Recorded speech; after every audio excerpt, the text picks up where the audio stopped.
আমেরিকায় গিয়ে বলেছিলেন আপকি বার ডোনাল্ড ট্রাম্প সরকার, আপনি বলেছিলেন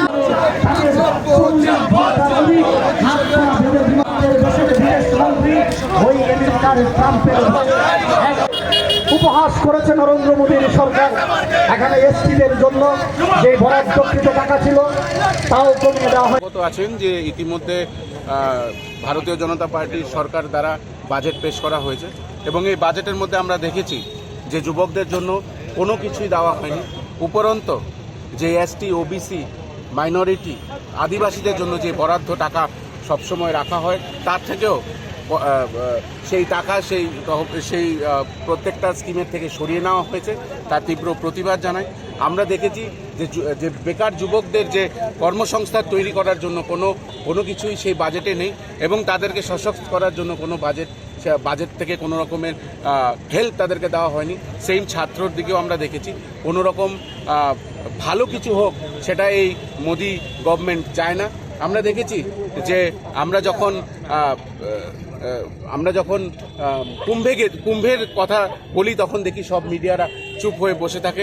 এই কুম্ভে আমরা দেখেছি যে অনেক মানুষ আহত হয়েছেন, পদপিষ্ট হয়েছেন, কিন্তু মোদি মিডিয়া আজকে চুপ, আজকে কোনো কথা বলছে না। কতজন মারা গেছে তার তালিকা পর্যন্ত তারা দিচ্ছে না। তারা তাদের নিজের মেরুদণ্ডটাকেও বিক্রি করে দিয়েছে আদানির কাছে।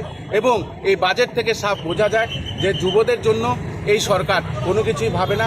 তাদের চাকরি কি হবে কি হবে না, তারা কিভাবে থাকবে তার জন্য কোনো কিছু ভাবা নেই। এবং সবচেয়ে আশ্চর্যকর বিষয় হয়েছে আমরা কালকে দেখেছি আমেরিকা থেকে বিমান এসে আমেরিকাতে আমাদের ভারতীয়দেরকে হাতকড়ি লাগিয়ে হ্যান্ডকাফ করে শিকল দিয়ে বেঁধে তাদেরকে এখানে ডিপোর্ট করা হয়েছে। তার তীব্র নিন্দা জানাই, ধিক্কার জানাই। কারণ আমাদের মতনই অবস্থা কলম্বিয়ার হয়েছে, কিন্তু সেখানের প্রধানমন্ত্রী চোখে চোখ রেখে ট্রাম্পকে বলেছে যে আপনারা কোনোভাবেই আপনাদের বিমান আমাদের এখানে ল্যান্ড করাবেন না।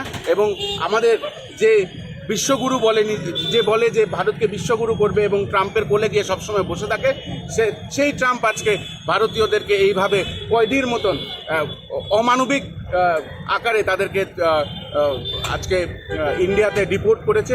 তার তীব্র নিন্দা জানাই এবং এই সকল কিছু নিয়ে আমরা আজকে প্রতিবাদ জানাচ্ছি।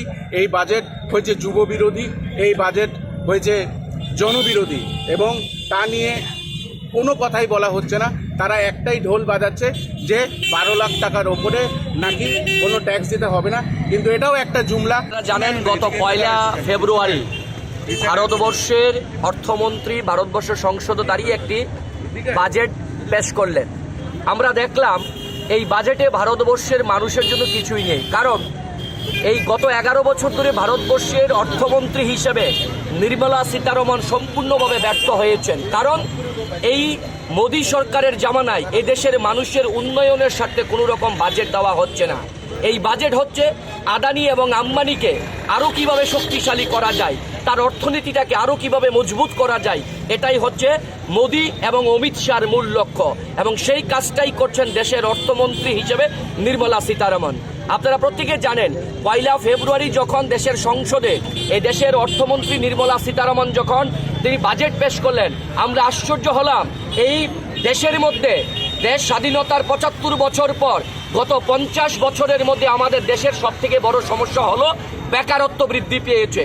এত পরিমাণে বেকারত্ব বৃদ্ধি পেয়েছে যেই নরেন্দ্র মোদী 2014 সালে দেশের প্রধানমন্ত্রী হওয়ার আগে কথা দিয়েছিলেন যে তিনি দেশের প্রধানমন্ত্রী হলে বিজেপি সরকার ভারতবর্ষে ক্ষমতায় আসলে বছরে 2 কোটি করে কর্মসংস্থান করা হবে।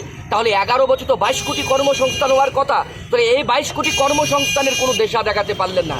উল্টো 12 কোটি এই কোভিডের পর থেকে এখনো পর্যন্ত ভারতবর্ষে যারা যুবক তার কর্মসংস্থান হারিয়েছে, চাকরি হারিয়েছেন, তার জন্য দেশের যুবকরা হন্য হয়ে ঘুরছে। এই বাজেট আমরা মনে করি একটা জনবিরোধী বাজেট।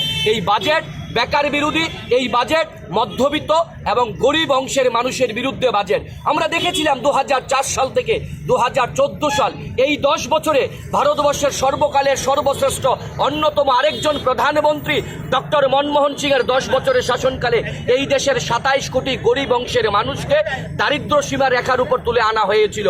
সেই স্বীকৃতি কে দিয়েছিলেন?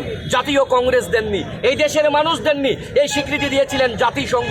আজ মোদি জামানায় এই দেশে পরপর মানুষ আরও আরো দিন দিন গরিব হচ্ছে এবং ক্ষুদ্র মাঝারি যারা ব্যবসায়ী যারা দিন এনে দিন খান তারা প্রতিদিন আজকে গরিব হয়ে যাচ্ছেন।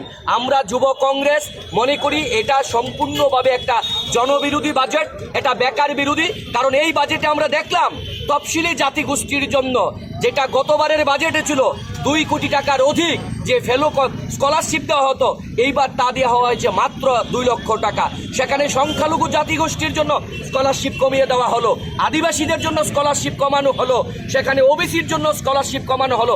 বিশেষ করে যুব সম্প্রদায়ের কর্মসংস্থানের জন্য কোনো দিশা দেখাতে পারেনি এই জনবিরোধী নরেন্দ্র মোদীর সরকার। তাই তার ধিক্কার এবং প্রতিবাদ জানিয়ে আজকে যুব কংগ্রেস, আমরা ত্রিপুরা প্রদেশ যুব কংগ্রেস রাস্তায় নেমেছি। কারণ একটা জনবিরোধী সরকার গোটা ভারতবর্ষে চলছে।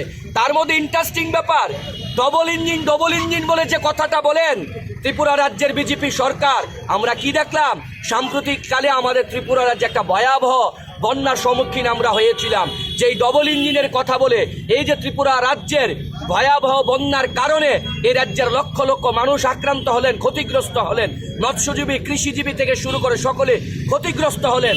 তার জন্য আমাদের রাজ্যের জন্য কোনো স্পেশাল প্যাকেজ ঘোষণা করা হয়নি, তারও আমরা তীব্র নিন্দা এবং প্রতিবাদ জানাই।